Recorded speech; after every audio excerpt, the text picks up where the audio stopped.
Amantes da palavra de Deus, bom dia, louvado seja Deus por mais esse dia. Nós estamos hoje no dia 2 de julho de 2020. Estamos aqui para mais um dia, nós estamos meditando na palavra de Deus, agradecendo a Deus pelo dom da vida e de podermos estar comunicando com vocês nesse dia. Queridos, eu quero hoje, permanecendo no livro de Eclesiastes, eu quero ler com os irmãos Eclesiastes capítulo 3, o versículo 1, para que nós possamos meditar um pouquinho nesse texto todo do capítulo 3. Mas o versículo 1 de Eclesiastes 3 diz: tudo tem o seu tempo determinado, e há tempo para todo propósito debaixo do céu.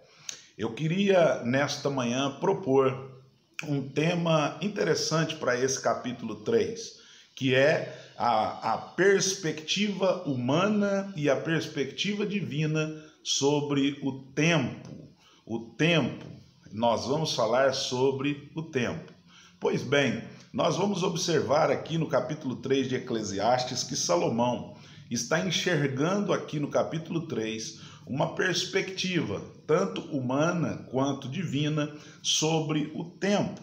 E nós sabemos que os eventos da perspectiva humana fica muito claro. Salomão, do versículo 1 ao 14 e depois do versículo 22 do texto que aqui está, nós vamos observar Salomão falando sobre a sua perspectiva do tempo humano e os eventos que acontecem no tempo humano, na humanidade, como que se rege o tempo. E nós vamos ver que ele deixou claro, há um tempo próprio para todos os eventos.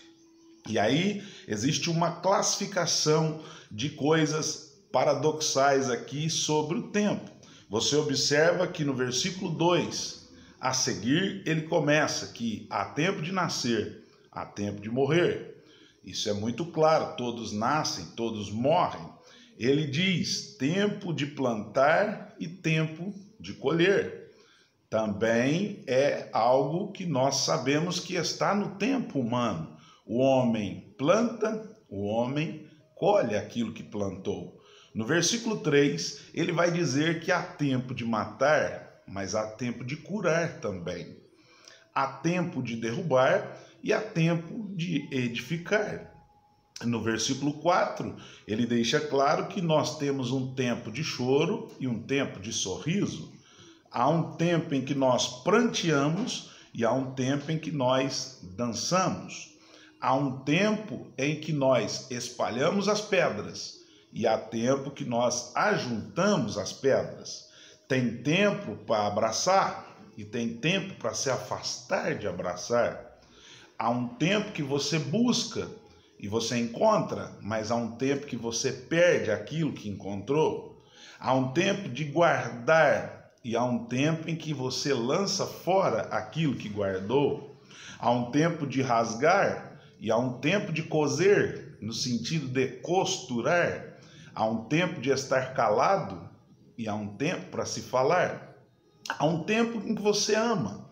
Há um tempo do homem que o homem deixa de amar, começa a odiar. Há um tempo de guerra e há um tempo de paz.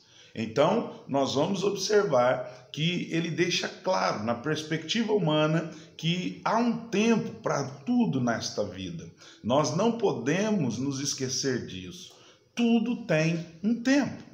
E é interessante que no versículo 9, ele vai começar a concluir e vai descobrir algumas verdades. As verdades que ele descobre, uma das verdades que ele vai descobrir depois de falar da perspectiva do tempo humano, é que Deus, somente Deus, pode separar o tempo da eternidade. Então, enquanto o tempo humano ele está regido por fatos e por acontecimentos, ele deixa claro, do versículo 9 ao 11, ele deixa muito claro que só Deus tem poder de separar o tempo da eternidade. E além desta verdade, ele deixa um conselho sobre o tempo. No versículo 12, ele diz: já tenho entendido que não há coisa melhor para eles do que alegrar-se e fazer bem na vida. O 13, ele diz: e também que todo homem coma e beba e goze do bem de seu trabalho. Isto é dom de Deus. Salomão chega a uma conclusão aqui, de que nós devemos desfrutar do nosso trabalho e também se alimentar dos frutos que foram decorrentes do trabalho.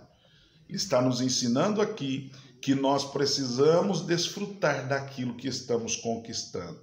Não vale a pena você conquistar e não desfrutar. Conquiste, mas desfrute. Desfrute do tempo com a sua família, desfrute do tempo na oração, desfrute do tempo na consagração, porque você conquistou, Deus te fez conquistar. Então, desfrute dos frutos que vieram desta conquista. E lá no versículo 22, vai dizer assim: assim que tenho visto que não há coisa melhor do que alegrar-se o homem nas suas obras, porque esta é a sua porção. Pois quem o fará voltar para ver o que será depois dele? Olha só, Salomão aqui, nas suas conquistas, ele disse: pessoal, vamos nos alegrar agora. Vamos nos alegrar agora com as nossas obras, porque pode ser que no futuro você morra e aí você não pode voltar para ver aquilo que você conquistou. Então o homem precisa aproveitar o tempo e desfrutar daquilo que Deus está lhe concedendo. E para concluir esse texto, na perspectiva divina, nós falamos aqui do tempo na perspectiva humana, mas nós temos aqui o tempo visto pela perspectiva de Deus. E aí nós vamos no versículo 15, lá diz assim: o que é já foi, e o que há de ser também já foi, e Deus pede conta do que já passou.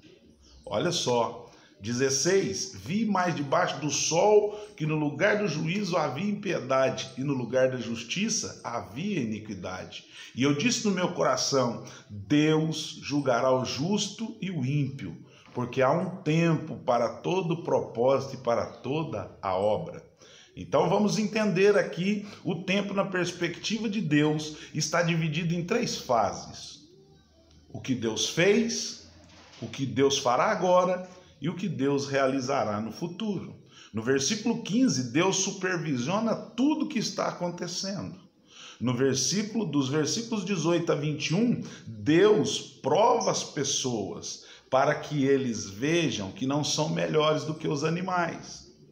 Então nós vamos observar que Deus está colocando o homem no seu devido lugar, tirando do homem o seu achômetro, o seu desejo de achar que pode ser melhor do que os outros. E aí, no 16 e 17, o que Deus fará. Aí está falando do juízo. O Deus que nós servimos, ele vê o tempo na perspectiva divina, entendendo que tudo será julgado, seja o justo, seja o ímpio. O justo será julgado no tribunal de Cristo e receberá a recompensa segundo as suas obras. O ímpio será julgado no grande trono branco e será lançado no lago de fogo e enxofre, que é o inferno. Então entenda que, na perspectiva de Deus, o tempo está sendo controlado por Ele, Ele sabe o que está acontecendo, Ele quer que o homem se coloque no seu devido lugar e que o homem entenda que Ele julgará todas as obras. Queridos, há um tempo determinado para todas as coisas. E lembremos que o tempo tem uma perspectiva humana e uma perspectiva divina. Que nós aproveitemos o nosso tempo na ótica humana e aproveitemos para gozar do fruto do nosso trabalho e das nossas obras. Que você aproveite o seu tempo nesse dia e seja servo de Deus. Que você aproveite o seu tempo hoje e ame as pessoas. Que você aproveite o seu tempo hoje para estar mais perto de Deus. Aproveite o seu tempo, porque o tempo foi Deus quem te deu e Ele controla. Que Deus te abençoe, que Deus possa abençoar o seu dia, que a graça de Deus superabunde na vida de todos. Continue assistindo os nossos vídeos, dando o seu like, inscreva-se, compartilhe, divulgue e seja um divulgador da palavra. Que Deus te abençoe, um bom dia e até a próxima, em nome de Jesus.